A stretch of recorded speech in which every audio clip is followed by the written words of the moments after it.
Quais os riscos para daqui a 10 anos? Numa pesquisa feita pelo Fórum Econômico Mundial, 900 especialistas de todas as áreas enumeraram os principais riscos para daqui a 10 anos.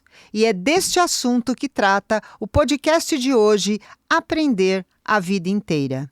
Primeiro risco: eventos climáticos extremos. Segundo, alterações críticas nos sistemas da Terra, gente. Então, imagine que daqui 10 anos nós podemos ter essas questões acontecendo no nosso planeta. Terceiro risco: perda da biodiversidade e colapso dos ecossistemas. Quarto, escassez de recursos naturais. Quinto, desinformação e falsa informação. Sexto, resultados adversos da inteligência artificial, porque nós não sabemos e daqui 10 anos vamos ter muitos resultados sobre o que foi a implementação da IA.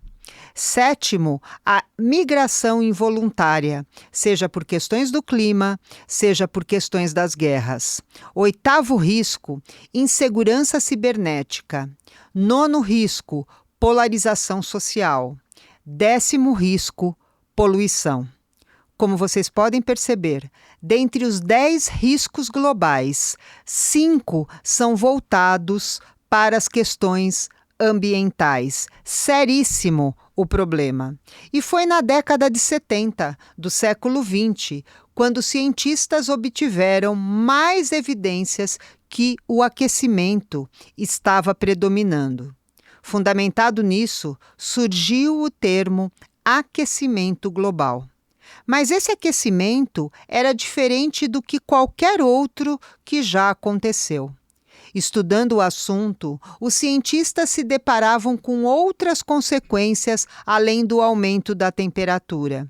Eles observaram mudanças nos níveis do mar, nas correntes oceânicas, novas doenças em plantas animais que impactavam inclusive as vidas humanas. E então passaram a utilizar o termo mudanças climáticas para descrever esses fenômenos que vão trazendo secas intensas, escassez de água, incêndios, aumento do nível do mar, inundações, altíssimas temperaturas, derretimento do gelo polar, tempestades, declínio da biodiversidade, morte de seres vivos, incluindo seres humanos, e esse deslocamento, qual a gente já falou, de pessoas para muitos lugares. Nós estamos tendo uma média anual de 32 milhões de pessoas que precisaram deixar seus lares em busca de outro lugar, devido aos desastres climáticos. Minha gente, nesse tema, todas as áreas precisam ser convocadas para oferecerem contribuições. Nós precisamos de mais dados, nós precisamos fazer muitos diálogos de conscientização, nós precisamos das expressões artísticas, com música, com poesia, com pinturas, com peças teatrais para darmos a sensibilização, ofertarmos sensibilizações às pessoas, despertarmos a consciência, registros históricos de fenômenos com imagens. Nós precisamos até de novos mapas geográficos do antes e do depois de alguns fenômenos. Existem alterações químicas, doenças, estudos biológicos, enfim, tem muita coisa a ser estudada, a ser apresentada, a ser pensada sobre a questão das mudanças climáticas. E inserir esse tema em todas as áreas de modo interdisciplinar é de fundamental importância para a nossa sobrevivência e para tentarmos alterar esse futuro que o Fórum Econômico Mundial traçou para daqui a 10 anos. Para vocês terem uma ideia, teóricos da Universidade de Berlim estão propondo para a educação básica para que a gente inclua mais aulas de ciências no currículo, como um componente curricular tão importante quanto a matemática e a língua daquele país. Seja trazendo temas centrais para projetos, pois estamos falando da sobrevivência de toda a vida planetária, seja começando a implementar nas instituições o tema resiliência climática, ou seja, o que fazer quando algum fenômeno acontecer pertinho da gente. Nós temos as respostas? Não. Mas nós podemos realizar aulas para que os estudantes sejam instigados a fazer perguntas, a buscar exemplos de alternativas. Gente, do mesmo modo que uma notícia viraliza, nós precisamos fazer uma contraprogramação e fazer ações práticas, compartilhar boas práticas para viralizarmos ações que funcionem em relação ao clima. E podemos instigar estudantes a solucionarem problemas. Por exemplo, o que fazer com os trabalhadores que atuam ao ar livre em tempos de temperaturas elevadíssimas?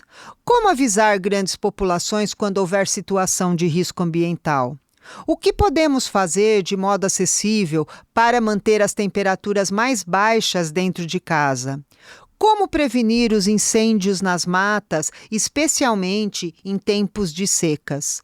Que tipo de estradas e de pontes podem precisar ser construídas para suportar temperaturas mais altas ou tempestades poderosas? O que a gestão das cidades do litoral podem fazer para evitar, gente, as inundações?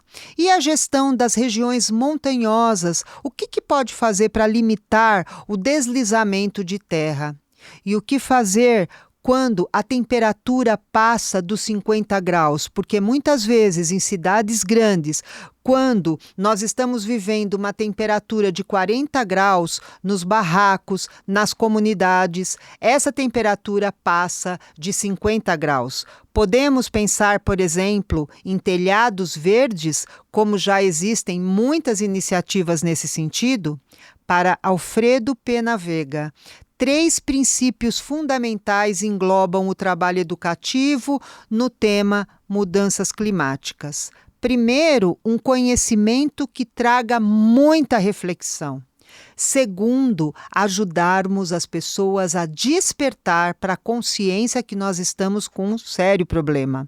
E terceiro, a importância da dimensão humana, do seu papel para resolver e ajudar a trazer soluções para o sistema climático.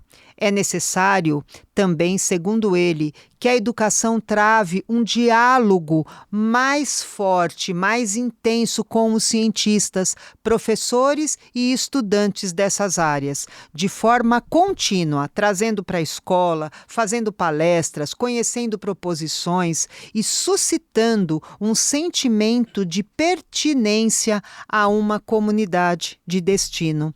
As escolas precisam trazer a ciência para dentro das suas práticas, ou seja, nós precisamos criar uma comunidade de compartilhamentos urgentes, em que uma prática pode ser aproveitada do outro lado. E neste caso, a função das redes sociais passa a ser relevante, importante para todos nós. Vamos pensar um pouquinho sobre o clima?